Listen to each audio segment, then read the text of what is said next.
BCom honours 6 semester के regular students की तरफ से एक क्वेरी थी कि सर जीएसटी के एग्ज़ाम में क्या क्या पूछा जा सकता है। तो इस वीडियो में उन बच्चों के लिए कुछ इम्पोर्टेंट टॉपिक्स की हम बात करेंगे। स्टूडेंट्स, मुझे ऐसा लगता है कि आपको सबसे पहले चेंजेस इन कॉन्स्टिट्यूशन, वो कौन कौन से चेंजेस थे जो कॉन्स्टिट्यूशन में किए गए जीएसटी एक्ट को लाने के लिए, बेसिकली सीजीएसटी एक्ट 2017 को इम्प्लीमेंट करने के लिए, इंट्रोड्यूस करने के लिए कॉन्स्टिट्यूशन में जो जो चेंजेस किए गए थे आपको वो गो थ्रू करने चाहिए। इसके लिए आपको कॉन्स्टिट्यूशन 101 अमेंडमेंट एक्ट 2016 देखना चाहिए, जिसमें आप आर्टिकल 246A, 269A और 279A जो कि जीएसटी काउंसिल का है उसे गो थ्रू करें, और साथ ही साथ जीएसटी का मीनिंग जो कि आर्टिकल 366 में दिया गया उसे भी आप पढ़ लें। इसके बाद आप आएंगे जीएसटी की इम्पोर्टेंस पे, means why GST was introduced in India. जब आप ये पढ़ लेंगे तो आप pre and post, pre GST and post GST design में डिफरेंस कर पाएंगे, and this difference is very important. आपके एग्ज़ाम में ये डिफरेंस पहले भी पूछा गया है और ये बेसिक नॉलेज आपको होनी ही चाहिए। इसके बाद आप कास्केडिंग इफेक्ट के ऊपर एक टॉपिक छोटा सा है वो आप तैयार कर सकते हैं। What is the cascading effect? It means tax on tax. इसका आप एक एग्जाम्पल जरूर तैयार कीजिए। जीएसटी आने से पहले कास्केडिंग इफेक्ट कहाँ कहाँ और कैसे लग रहा था, और जीएसटी आने के बाद कास्केडिंग इफेक्ट का क्या हुआ, कैसे ये लगता है या नहीं लगता, इसके ऊपर आप जरूर छोटा सा क्वेश्चन तैयार कर लें। जीएसटी नेटवर्क एक अच्छा टॉपिक है, एग्ज़ाम में शॉर्ट क्वेश्चन में पूछा है।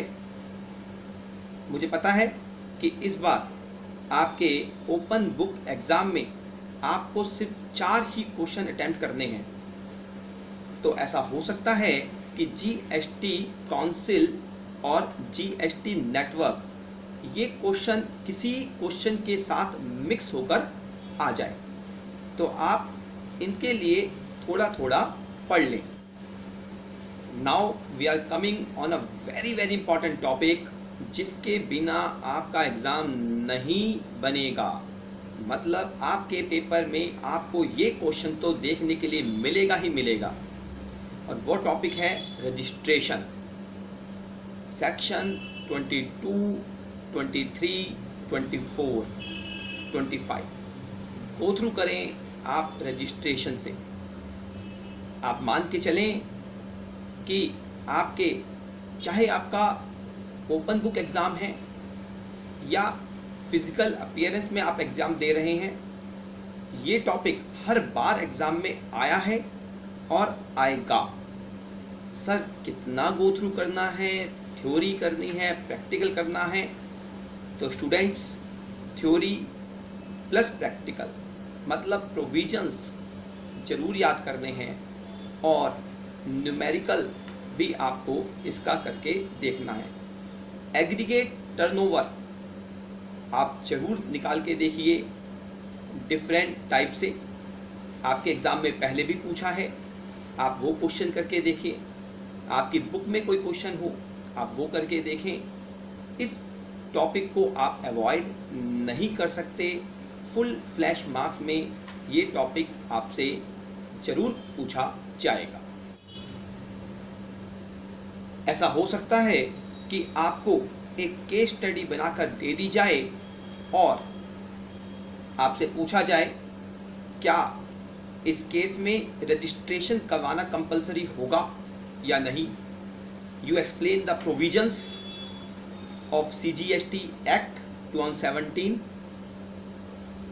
साथ ही ये भी पूछ लिया जाए कि आप प्रोसीजर बताएं रजिस्ट्रेशन का, कि ये पर्सन रजिस्ट्रेशन करवाएगा कैसे यदि इसे रजिस्ट्रेशन करवाना कंपलसरी है तो फिर आपके लिए सेक्शन 25, 26, 27 इम्पोर्टेंट बन जाता है। तो स्टूडेंट्स, आप इस टॉपिक को अच्छे से पढ़ें। इसके बाद आप आए सेक्शन 9 पे, जो कि आपका CGST एक्ट 2017 में चार्जिंग सेक्शन है। चार्जिंग सेक्शन को आप बहुत डेप्थ में गो थ्रू ना करें। सेक्शन 93, 94 जो कि आपका RCM से रिलेटेड है, वो एक इम्पॉर्टेंट टॉपिक बनता है। उसके ऊपर अलग से क्वेश्चन पूछा जा सकता है। तो रिवर्स चार्ज मैकेनिज्म, इसके ऊपर जो नोटिफिकेशन आए, कौन कौन से सर्विसेज को कवर किया गया RCM में, वो आप गो थ्रू जरूर करें। आपके एग्ज़ाम में पहले भी पूछा गया है और ये एक इम्पॉर्टेंट टॉपिक बनता भी है। RCM गो थ्रू करने के बाद 9(5) सेक्शन 9 सबसेक्शन 5 आप जस्ट रीड कर सकते हैं। इसके बाद आप आ जाएं एक बहुत अच्छे टॉपिक पे, जो है सेक्शन 10 ऑफ CGST एक्ट 2017, यानी कि कंपोजिशन स्कीम। कंपोजिशन स्कीम के लिए आप एग्रीगेट टर्नओवर निकालना सीखें। उसके प्रोविजंस, लेटेस्ट प्रोविजंस, क्योंकि काफ़ी टाइम उसमें चेंजेस आए हैं, पुरानी बुक से इसे गो थ्रू ना करें। 2019 में जो चेंजेस आए थे उसे आप देखें। मुझे याद है फरवरी 2019 से एग्रीगेट टर्नओवर का जो अमाउंट था वो चेंज हो गया था, तो उसे आप ध्यान से पढ़ें और अपने एग्ज़ाम के लिए इसे अच्छे से तैयार करें। कंपोजिशन स्कीम में आपको केस स्टडी बनाकर एग्ज़ाम में पूछा जा सकता है किस पर्सन के ऊपर कंपोजिशन स्कीम अप्लाई होगी। उसके लिए आपके एग्ज़ाम में पहले भी क्वेश्चन आया है, तो आप वो एक बार गो थ्रू कर सकते हैं। इसके बाद आप आ सकते हैं सेक्शन 7 ऑफ CGST एक्ट 2017 पे, जो कि आपका सप्लाई से रिलेटेड है। स्टूडेंट्स, सप्लाई टॉपिक के बिना आपका पेपर नहीं बनने वाला। आपको सप्लाई में सप्लाई की डेफिनेशन, उसके इंपॉर्टेंट पैरामीटर्स, जो कि definition of goods, definition of services, what is the consideration, who is a taxable person, then supply in the course or furtherance of business and taxable supply। ये कुछ parameters आपको go through करने चाहिए। Supply में आप deemed supply जरूर पढ़ें, जो कि शेड्यूल 1 में दिया हुआ है। इसके बाद शेड्यूल 2, जो कि supply related to supply of goods और सप्लाई ऑफ सर्विसेज से रिलेटेड है, वो आप कवर करें। आपको केस स्टडी या कुछ ट्रांजैक्शंस देकर ये पूछा जा सकता है कि क्या ये सप्लाई ऑफ गुड्स है या सप्लाई ऑफ सर्विसेज है। और इसके बाद शेड्यूल 3, जो कि नेगेटिव सप्लाई से रिलेटेड है, वो आप गो थ्रू कर लें।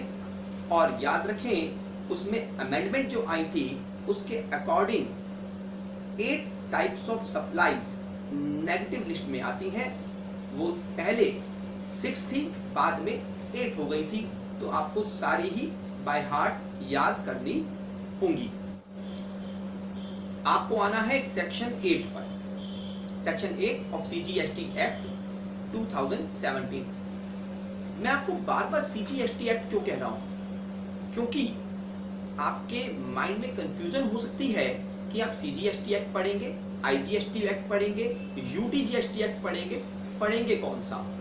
तो आपको याद रखना है, आपको CGST act 2017 and amendment act 2018 go through करना है। IGST एक्ट में आपको कुछ रेलेवेंट सेक्शन ही गो थ्रू करने हैं। तो आप सिर्फ प्लेस ऑफ सप्लाई जब पढ़ेंगे तो उसमें IGST एक्ट गो थ्रू करेंगे सेक्शन 10 से लेकर सेक्शन 13 तक। अदरवाइज आपको IGST एक्ट गो थ्रू करने की कोई जरूरत नहीं है। चलिए हम आते हैं नेक्स्ट क्वेश्चन पे।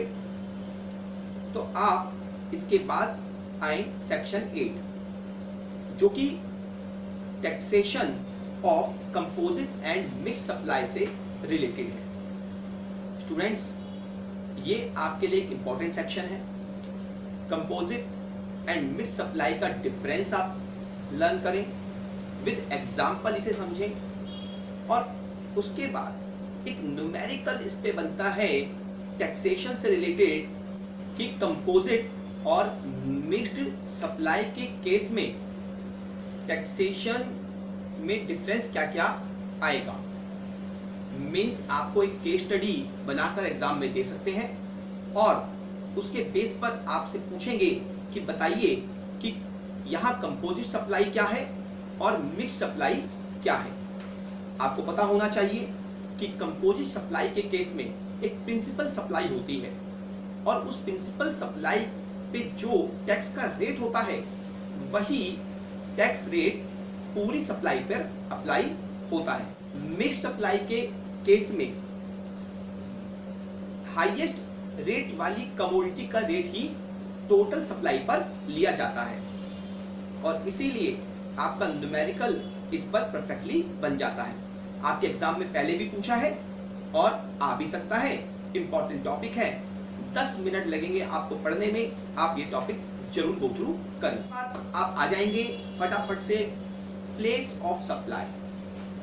प्लेस ऑफ सप्लाई से रिलेटेड प्रोविजंस आपको CGST एक्ट में मेंशन नहीं है।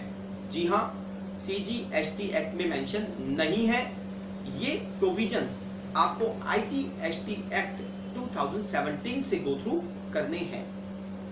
सेक्शन 10 से लेकर सेक्शन 14 तक आप यहाँ गो थ्रू कर सकते हैं और मेरे अकॉर्डिंग यहाँ जो इंपॉर्टेंट सेक्शन बनते हैं वो सेक्शन 10 और सेक्शन 12 ही बनते हैं। इसके बाद आप आ जाएंगे वैल्यूएशन ऑफ सप्लाई पे। तो बेटा सेक्शन 15 ऑफ CGST एक्ट इसे कवर करता है। क्वेश्चन एग्जाम में वैल्यूएशन पे पूछना चाहिए। टैक्स का पेपर है तो आपसे टैक्स कैलकुलेशन करवाएगा, आपको डिफरेंट वैल्यूएशन रूल्स पढ़ने होंगे। आप इसमें डिस्काउंट और सब्सिडी का जो प्रोविजन है उसे जरूर गो थ्रू कर लें।